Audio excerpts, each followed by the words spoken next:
tengah daripada bekas ma'rifat, tanda, artinya tanda ma'rifat yang bisa dijadikan dalil dengan ma'rifat itu kepada seseorang, isarul akhirah ala dunia,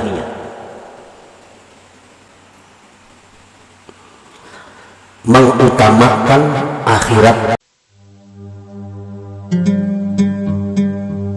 hingga kita dapat selalu berkumpul setiap minggu di majelis yang penuh berkah.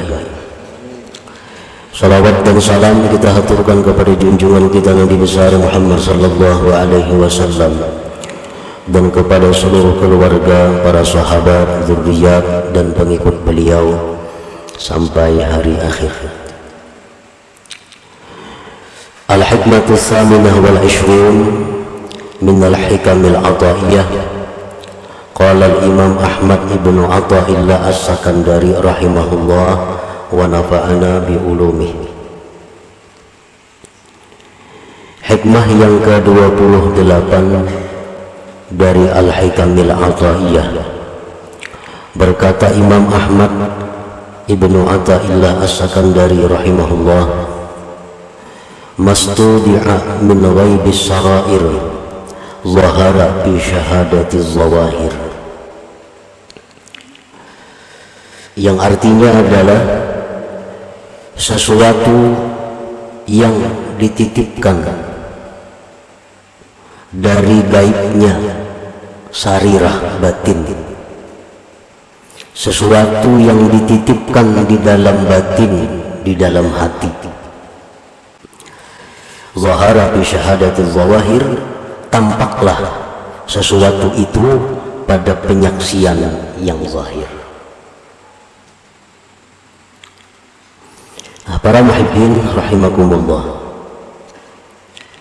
idza stawda'a Allahu al-ma'rifata fil qulub la budda an yadhhara atharuha 'ala al-jawarih fa af'alul jawarih tabi'atun li ahwalil qulub.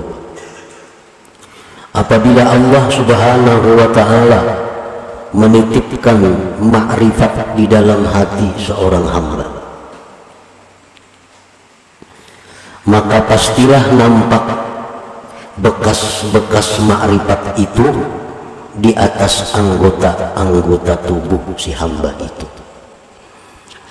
Apabila Allah memberikan cahaya ma'rifat ke dalam hati kita, maka bekas atau alamat tanda ma'rifat yang ada di dalam hati itu nampak di seluruh zahir tubuh kita. Artinya mata, telinga, tangan, kaki, seluruh anggota tubuh nampaklah tanda-tanda orang yang di dalam hatinya itu diberikan Allah ma'rifat tadi. Maka bermula anggota-anggota, perbuatan anggota-anggota mengikuti bagi keadaan hati. Perilaku seseorang artinya mengikuti keadaan hatinya. Nah, apabila hati seseorang itu ma'rifat billah, maka anggotanya pun mencerminkan sikap orang yang ma'rifat billah. Apabila di dalam hatinya itu ada al-jahlu billah, jahil dengan Allah, maka gerak-geriknya, tingkah laku, tutur katanya pun tidak jauh daripada orang yang jahil dengan Allah. Faman idda'al ma'rifata wa lam tazhar atharuha 'ala al-jawarih fa huwa kadzibun bi da'waha. Maka barang siapa yang mengaku ma'rifat atau merasa ma'rifat tetapi tidak nampak tanda-tandanya, bekas-bekasnya di anggota-anggota tubuhnya, maka berarti dia itu dusta dalam pengakuannya. Mengaku itu baik artinya aku ma'rifat, mengaku, atau merasa ma'rifat, tetapi pada zahirnya, tingkah lakunya tidak didapat bekas-bekas ma'rifat, maka berarti dia tidak benar dalam pengakuannya atau perasaannya itu. Kalau Allah Ta'ala, Allah berfirman, ta'rifuhum bisimahum, kamu kenal kepada mereka itu dengan tanda-tanda yang ada pada mereka. Orang yang di dalam hatinya jahil dengan Allah, tampak kelihatan di seluruh anggota tubuhnya. Begitu pula orang yang ma'rifat dengan Allah tampak tandanya di dalam zahir anggota tubuhnya. Imam Ahmad Ibnu Athaillah menulis hikmah ini adalah untuk memberitahu kepada kita bagaimana kita memilih kawan, memilih guru, memilih orang-orang yang kita akan kerjasama dengannya. Apakah orang yang itu termasuk orang yang jahil dengan Allah atau orang yang ma'rifat dengan Allah?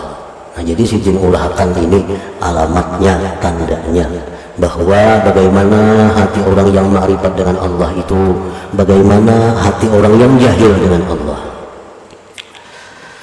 Famin azharil ma'rifati allati yustadallu biha, setengah daripada bekas ma'rifat, tanda, artinya tanda ma'rifat yang bisa dijadikan dalil dengan ma'rifat itu kepada seseorang, isarul akhirah alat dunia,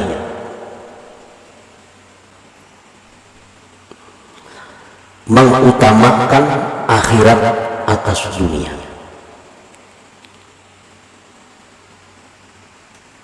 Artinya bukan membuang dunia, bukan kadang menghiraukan dunia, tetapi orang yang ma'rifat itu mau bisa berurusan dunia, tetapinya mereka itu tetap mengutamakan akhirat. Para wali banyak yang berdagang, para wali banyak yang bertani. Kita baca sejarah-sejarah para wali dahulu tuh. Para wali ada yang jadi pegawai, tetapi mereka tetap mengutamakan akhirat daripada dunia. Nah, itu salah satu tanda.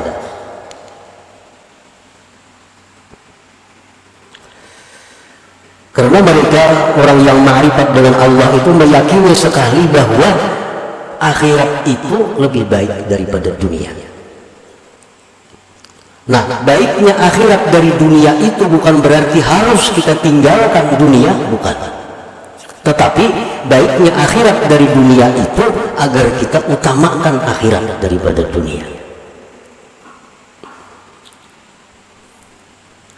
Jadi orang-orang yang ma'rifat dengan Allah itu, apapun status pekerjaannya, intinya mereka selalu mendahulukan kepentingan akhiratnya dibanding dunia.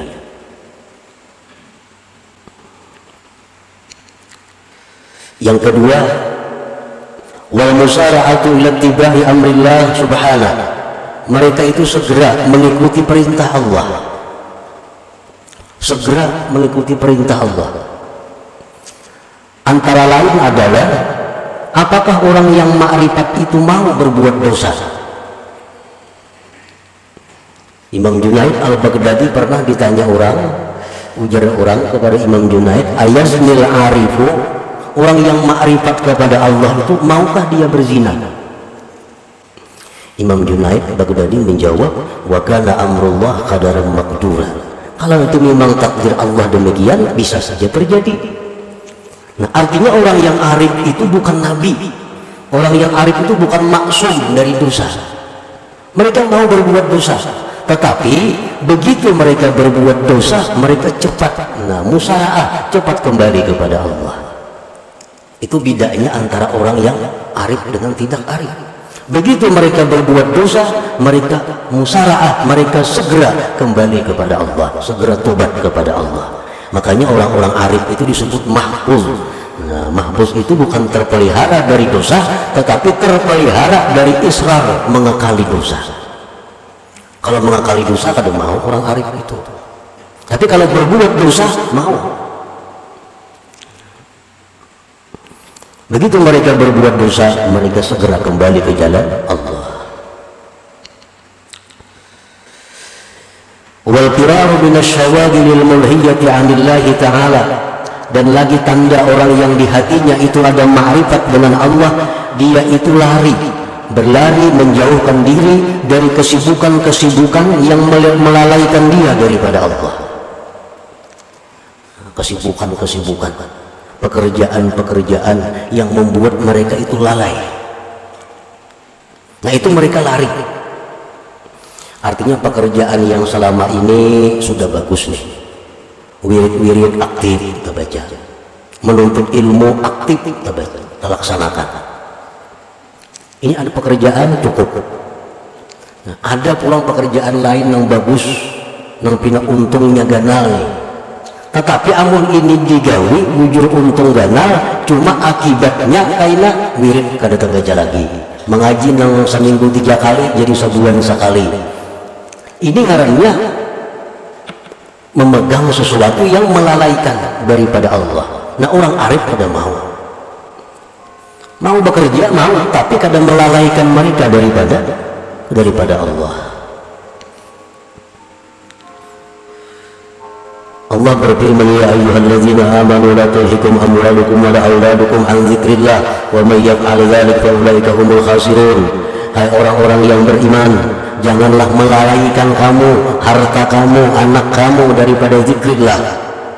Siapa melakukan demikian maka dia orang yang rugi, ujar Tuhan. Allah kada melarang kita berharta sebanyak-banyaknya, kada melarang. Nabi Sulaiman paling kaya, Allah kada marah kepada Nabi Sulaiman.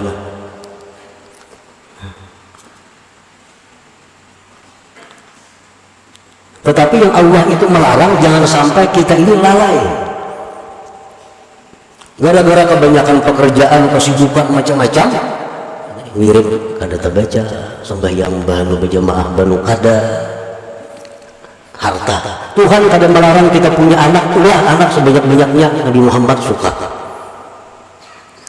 Ini mubahin bikumul umama yaumal qiyamah, kata Nabi kita. Aku bangga dengan banyaknya umatku nanti hari kiamat.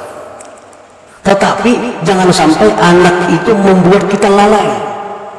Imbah anak mengaji kada lagi, orang anak diurusi. Nah, ini anak membuat lalai. Allah kada melarang kita punya anak, tapi yang dilarang Allah jangan sampai anak harta membuat lalai daripada zikrillah. Di akhirat kita akan ditanya Allah, kenapa ikam dulunya bagus, menuntut ilmu, beribadah. Hamba ya Allah banyak benar bang engkau beri rezeki, sehingga hamba sibuk mengurus rezeki yang engkau beri. Biar Tuhan mana ikam sugihnya lawan Nabi Sulaiman bertakun bang. Mana ikam sugihnya lawan Nabi Sulaiman. Sulaiman itu kada pernah lalai kepadaku dengan begitu banyak urusan Nabi Sulaiman. Nabi Sulaiman bukan hanya mengurusi harta, mengurusi kambing, sapi, samud, angin dan sebagainya. Tapi Sulaiman tidak lalai daripada zikrullah. Nah orang yang arif kepada Allah itu apapun pekerjaannya, apapun yang diurusnya, kada akan lalai daripada zikrillah. Jadi Allah kada melarang kita berharta, beranak kada. Cuma jar Tuhan la tulhikum, jangan lalai. Al-huznu ala fawati ta'at. Dan lagi orang yang arif itu tandanya adalah duka cita kalau putan taat, sedih kalau putan taat. Biasanya sembahyang berjamaah umpamanya, sembahyang berjamaah, mbak tuh ada kesibukan apa, talat. Nah orang tuntungan sudah berjamaah, ada huzun, ada sedih. Ingat di zaman Rasulullah SAW, para sahabat Nabi yang sembahyang di kebun. Begitu sembahyang di kebun, asik memandang kebun, kada ingat lagi berapa rakaat sembahyang di kebun. Orang sembahyang itu di rumah, sembahyang banyak liliatan. Ini sembahyang di kebun, lalu banyak liliatan. Bagusnya kebun ini, bagusnya kebun itu. Akhirnya kada ingat lagi berapa rakaat sembahyangnya. Nah, selesai sembahyang, sedihnya bukan main sahabat Nabi ini. Dan sampai-sampai kebun yang sekian luas dihibahkan untuk sabilillah. Karena gara-gara kebun ini aku lalai terhadap Allah. Nah, jadi orang yang arif dengan Allah mau aja kalau putan taat. Tetapi orang arif itu kalau putan taat mereka sedih. Itu bedanya. Bukan orang arif itu selalu aktif taatnya, kada. Mereka mau luput, tetapi setiap luput mereka sedih. Mereka sedih.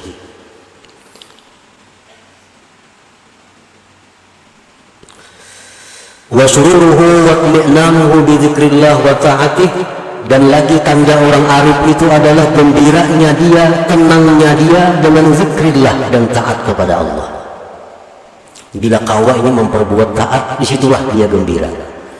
Bila mana dia dalam keadaan susah, dalam keadaan gelisah, zikir kepada Allah, hatinya tentram. Nah, itu orang yang arif dengan Allah.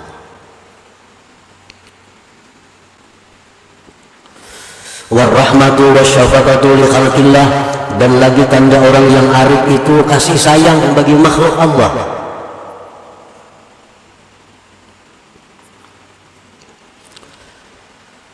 Seperti kita baca ratib al-Idrus, Allahumma salli ala Muhammad ya Rabbi warham kulla muslim, Allahumma salli ala Muhammad ya Rabbi warham kulla mudhnib. Ya Allah, berikan salawat kepada Nabi Muhammad. Ya Allah, sayangilah setiap muslim. Ya Allah, berikan salawat kepada Nabi Muhammad, dan sayangilah orang-orang yang berdosa. Orang yang berdosa itu bukan dimusuhi, bukan dibikut, tetapi orang yang arif dengan Allah itu, mereka melihat orang yang berdosa itu yang perlu disayangi. Nah, kalau mereka menegur kemungkaran, mereka menegur dengan cara syafaqah warahmah itu, bukan dengan cara kekerasan, kehancuran.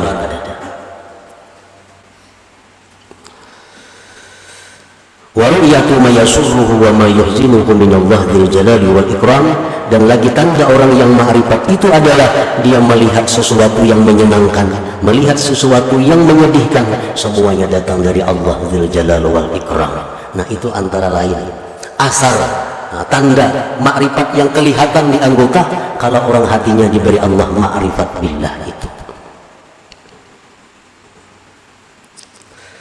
Nah, para muhibbin rahimakumullah, wa asarul jahli billah alladhi yustadallu bihi aqsu ma dzukir, dan tanda-tanda bekas-bekas kejahilan dengan Allah yang dijadikan dalil dengannya palingan yang disebutkan tadi. Tanda orang yang jahil billah. Satu, isar dunia adal akhirah, dia mengutamakan dunia. Akhirat itu urusan kaina, itu urusan hendak mati, jadi akhirat itu. Ini kada urusan, ini urusan dunia nomor satu. Ini tanda orang jahil dengan Allah. Ada musara'ah ila tibai amrillah ta'ala, tidak segera kembali kepada Allah, berbuat dosa nyanyat, nah, mengulangi, menikmati. Ada mulfirar minasyawagil mulhiyah anillah, orang yang jahil dengan Allah itu tidak lari daripada kesibukan yang membuat lalai daripada Allah. Gawian yang ada lagi sudah sibuk, sudah kadang kau berzikir lagi, gawian ada ditambah lagi gawian, ditambah lagi pulang pekerjaan, nang ada aja sudah kadang kau urusan. Nah, ini orang yang jahil dengan Allah. Ada mulhusni ala taat, tidak ada sedih kalau putan taat. Ketinggalan pelajaran, ada apa-apa. Ketinggalan sembahyang berjamaah, kada ada sedih. Sembahyang tak keluar waktunya, kada ada sedihnya. Nah, sururuhu wa ni'manuhu bi ghairillah, kesenangan dia, kegembiraan dia bukan dengan Allah, bukan dengan Allah, dengan manusia, dengan harta, dengan kedudukan, dengan pangkat, kesenangan. Wa adamul mubalat bi khalqillah, dan dia tidak peduli makhluk Allah, ada peduli terhadap makhluk Allah. Wa ru'yatul asbab, dan dia selalu melihat sebab, lupa kepada musabbibil asbab. Nah, ini orang yang jahil dengan Allah, dan jahil dengan Allah ini bukan perkara mudah, bukan perkara inting. Kebanyakan orang yang mati tidak membawa iman itu akibat jahil billah ini. Akibat al-jahlu billah ini yang banyak mencelakakan manusia di waktu sakaratul maut.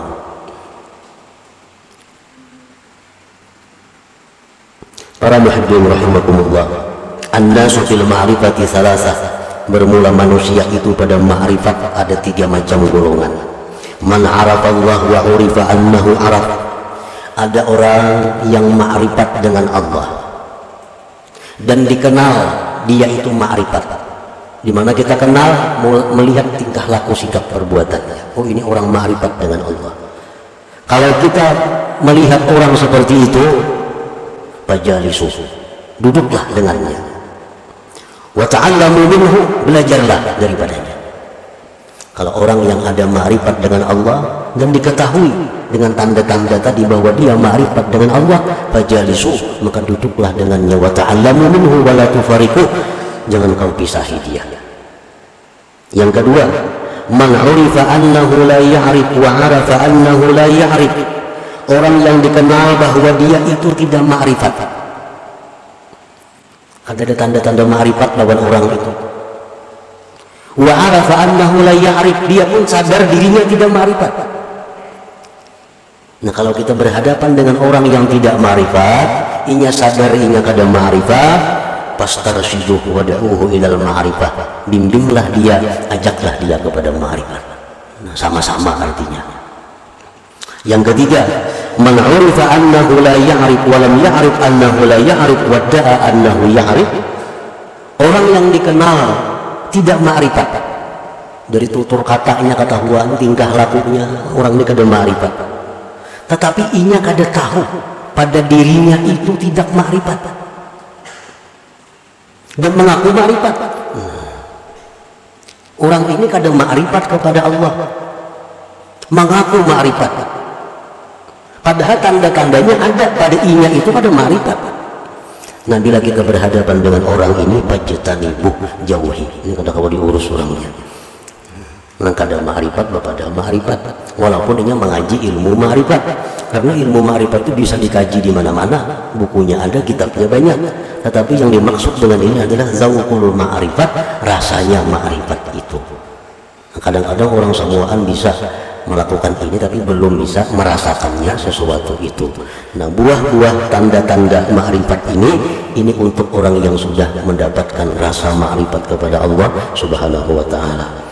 Nah, kemudian yang ke-29, mudah-mudahan Allah memberikan kita anugerah ma'rifat dengannya, amin ya rabbal alamin. Ila hadratin Nabi sallallahu alaihi wasallam.